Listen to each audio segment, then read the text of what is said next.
Vamos continuar o nosso estudo de Apocalipse, capítulo 11, falando ainda sobre as duas testemunhas que simbolizam a igreja em sua missão de pregar o evangelho pelo mundo. Dê uma rápida pausa no vídeo, faça sua oração, pedindo a iluminação do Espírito Santo para entender o que vou dizer aqui e volte para prosseguirmos com o estudo. Se você gosta de assistir aos vídeos do canal, por favor inscreva-se e deixe o seu gostei. Vamos lá, Apocalipse 11, versículo 6. Elas têm autoridade para fechar o céu, para que não chova durante os dias em que profetizarem. Têm autoridade também sobre as águas, para convertê-las em sangue, bem como para ferir a terra com toda sorte de flagelos, tantas vezes quantas quiserem. Observe que aqui no início, o escritor inspirado quer que relacionemos o poder das duas testemunhas, que são a igreja, ao mesmo poder que teve Elias, o profeta Elias, no passado. Veja o que diz o início do versículo 6. Elas têm autoridade para fechar o céu, para que não chova durante os dias em que profetizarem. Você se lembra de que Elias orou e o céu foi fechado? Isso está lá no primeiro livro dos Reis, capítulo 17, versículo 1. Confira também 1 dos Reis, capítulo 18, versículo 1. Nessa ocasião, Deus honrou a oração do profeta. Assim, ele também fará com a igreja que prega o evangelho pelo mundo, durante todo esse período entre a primeira e a segunda vindas de Cristo. O versículo também diz: tem autoridade também sobre as águas, para convertê-las em sangue, bem como para ferir a terra com toda sorte de flagelos, tantas vezes quantas quiserem. Quem no passado conseguiu transformar água em sangue pelo poder de Deus? Moisés. Então nós tivemos aqui a igreja sendo comparada ao profeta Elias, e agora ela é comparada a Moisés, o servo de Deus que transformou o rio Nilo em sangue e que também mandou as pragas sobre o Egito. Tudo no poder de Deus. Como já deve ter ficado claro até aqui, o Senhor está nos dizendo que, assim como ele foi no passado com Elias e Moisés, ele o é agora com a igreja pregadora do evangelho, durante todo este período entre a primeira e a segunda vindas de Cristo, durante toda a era da igreja.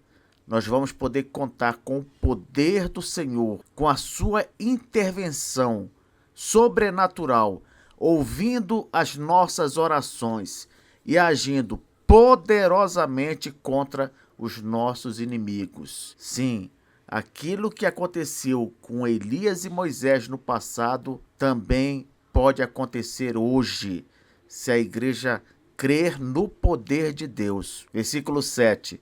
Quando tiverem então concluído o testemunho que devem dar, a besta que surge do abismo pelejará contra elas e as vencerá e matará. Veja só que coisa. Quando a igreja estiver pregando e testemunhando pelo mundo, normalmente o final não será bom. Como nós temos observado no decorrer da história, o que normalmente vai acontecer durante toda a era da igreja? A igreja vai pregar, o evangelho vai se espalhar pelo mundo, vai ser um ciclo que vai se repetindo. E aí sempre vai surgir a besta do abismo. Mas que besta é essa? Besta do abismo? Preste atenção. Há 3 bestas mencionadas no Apocalipse. 3. Essa besta deste versículo 7 é chamada besta que surge do abismo. A besta do capítulo 13, versículo 1, é a besta que emerge do mar, que sai do mar. E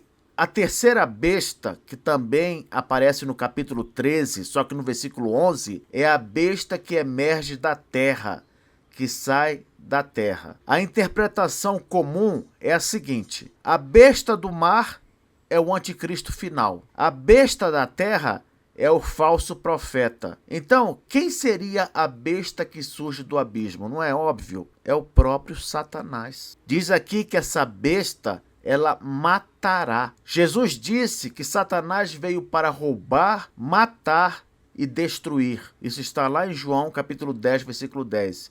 E nosso Senhor não estava brincando. O inimigo de nossas almas sempre se utilizará do mundo não crente para matar fisicamente a igreja. Esse é o destino neste mundo da igreja que prega o evangelho, a morte. Infelizmente, assim tem sido desde o primeiro século da era cristã. Na verdade, mesmo que não possuam uma pessoa não crente, mesmo que não tomem posse do corpo dessa pessoa, os demônios certamente podem influenciá-las para o mal. Não é isso? Afinal, quem pode mais, pode menos. Se eles podem até possuir o corpo, que dizer influenciar? Não à toa, o apóstolo Paulo disse que a nossa luta não é contra o sangue e a carne, mas contra os principados e potestades. Efésios capítulo 6, versículo 12. Tertuliano, um dos pais da igreja, disse: o sangue dos mártires é a semente da igreja. Por que ele falou isso? Porque quanto mais crentes matavam, mais crentes surgiam. Nem a morte física pode deter a igreja. O Senhor Jesus falou certa vez: as portas do inferno não prevalecerão contra ela. A palavra que foi traduzida por inferno ali, Hades, também pode ser traduzida simplesmente como além ou morte. O mais provável é que Jesus quis dizer o seguinte: nem as portas da morte podem deter a igreja. E isso é um fato. Como o Tertuliano notou, crentes morrem, mas crentes surgem. Aquilo que é aparentemente uma derrota decisiva e final contra a igreja não é de verdade. Deus sempre vai levantar crentes e mais crentes para continuar a pregar a sua palavra. Professor, mas por que esse versículo não mencionou o anticristo ou o falso profeta como aquele que mata continuamente a igreja? Por quê? Certamente porque Satanás é o líder desse trio. Ele é o líder. Se nós temos aí 3 oponentes para a Trindade, Pai, Filho e Espírito Santo, nós vimos aqui que são 3 oponentes, não é isso? O anticristo, o falso profeta e Satanás. Com certeza o líder do trio do mal é o próprio Satanás. Aqui diz que ele é a besta que surge do abismo, porque lá em Apocalipse 9, diz que de vez em quando, ao tocar da 5ª trombeta de advertência, Satanás liberta demônios de onde? Do poço do abismo. Lembra? O poço do abismo é uma espécie de inferno para demônio. Pois bem, sempre que a 5ª trombeta é tocada, Satanás vai lá no poço do abismo, liberta os demônios que estão presos ali e faz o quê? Ele os lidera contra os não crentes. Isso mesmo. Satanás liberta demônios do poço do abismo para ficar atormentando os não crentes. Quer dizer então que os não crentes estão sujeitos a esse tipo de coisa?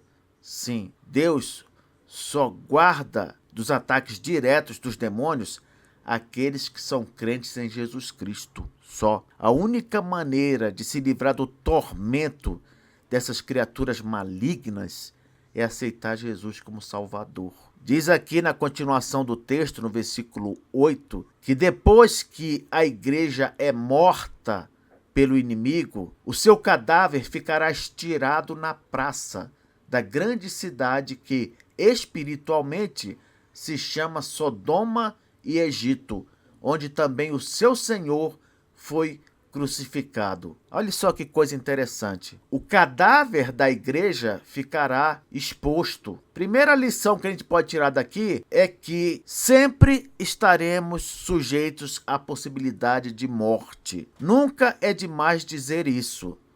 Pessoas evitam falar sobre o assunto porque, para elas, isso é uma grande derrota. Ah, mas como é possível a igreja ser morta? Mas temos de lembrar que não somos maiores do que o nosso Senhor. Se ele veio a este mundo, foi judiado, perseguido e até mesmo morto, quem somos nós para reclamar de alguma coisa? O importante é saber que, se formos fiéis até a morte, receberemos a coroa da vida. Aqueles crentes que passarem pela morte física por causa de perseguição, eles terão seguido os passos de seu Senhor. Além disso, nunca estaremos sozinhos. Não, seremos ajudados pelo Espírito Santo em nosso testemunho. Lembre-se do que Jesus disse em Mateus 10, 16 a 20.